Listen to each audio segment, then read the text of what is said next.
আসসালামু আলাইকুম ওয়া রাহমাতুল্লাহ। সুধী দর্শক, দেশের প্রধান প্রধান জাতীয় দৈনিক পত্রিকার শিরোনামে স্থান করে নেওয়া গুরুত্বপূর্ণ খবরগুলো নিয়েই হাজির হলাম আপনাদের সামনে।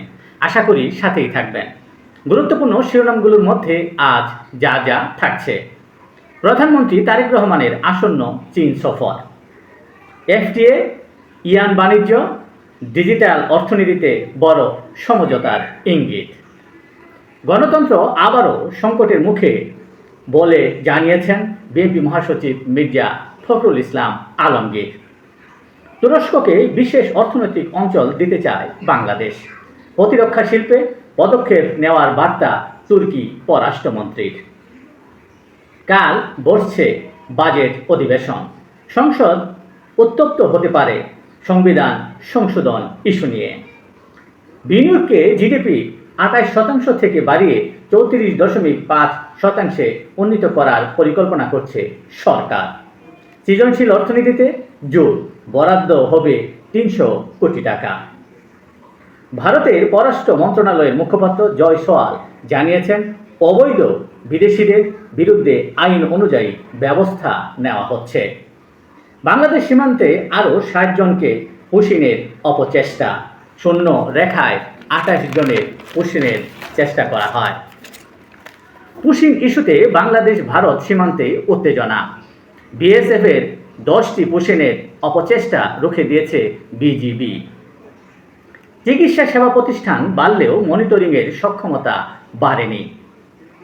মধ্যপ্রাচ্য যুদ্ধের বড় ধাক্কা শ্রম বাজারে। মার্চ থেকে মে এই 3 মাস কর্মী যাওয়া কমেছে 41%। দৌলতদিয়া ফেরিঘাটে আবার ডুবল বাস। যাত্রীদের আগেই নামিয়ে দেওয়ায় কেউ হতাহত হয়নি। 2.5 ঘন্টা পর বাস উদ্ধার। রাজধানী শাহজালাল আন্তর্জাতিক বিমানবন্দরের কার্গো শেডে আবার আগুন। রাজনৈতিক ছায়ায় খুলনায় দখল ও চাঁদাবাজি। সরজমিন ঘুরে এমন চিত্রই উঠে আসে প্রথম আলোর প্রতিবেদনে। ফুটবল বিশ্বকাপ উন্মাদনা। বিশ্বকাপে বাংলাদেশ শুধু ফ্যান জার্সিতেই। দেশের প্রধান প্রধান জাতীয় দৈনিক পত্রিকার শিরোনামে স্থান করে নেওয়া আন্তর্জাতিক খবরগুলোর মধ্যে আজ যা যা থাকছে: ইরান যুক্তরাষ্ট্র সম্ভাব্য শান্তি আলোচনায় নতুন জটিলতা। হিজবুল্লাহর প্রতি সমর্থন পুনর্ব্যক্ত করেছে ইরান। লেবাননের দক্ষিণাঞ্চল থেকে ইসরায়েলি সেনা প্রত্যাহারেরও দাবি জানিয়েছে ইরান। ইরানের সর্বোচ্চ নেতার সাথে বৈঠকে রাজি মার্কিন প্রেসিডেন্ট ডোনাল্ড ট্রাম্প। অবাস্তব বলল ইরান। ফের যুদ্ধ শুরু হলে যুক্তরাষ্ট্র অন্ধকার পথে প্রবেশ করবে, ইরানের কঠোর হুঁশিয়ারি। মোদি ভালো বন্ধু। ভারতের সঙ্গে বাণিজ্য চুক্তির আশা মার্কিন প্রেসিডেন্ট ডোনাল্ড ট্রাম্পের। ফের উত্তপ্ত মণিপুর, নিহত অন্তত 3 জন। কিউবার প্রেসিডেন্টের উপর মার্কিন নিষেধাজ্ঞা। উত্তর কোরিয়ায় যাচ্ছেন চীনের প্রেসিডেন্ট শি জিনপিং। আগামী 8 ও 9 জুন তিনি উত্তর কোরিয়ায় অবস্থান করবেন। খোলা চিঠিতে পুতিনকে সরাসরি বৈঠকের প্রস্তাব জেলেনস্কির। ক্রেমলিনের বার্তা, মস্কো আসুন।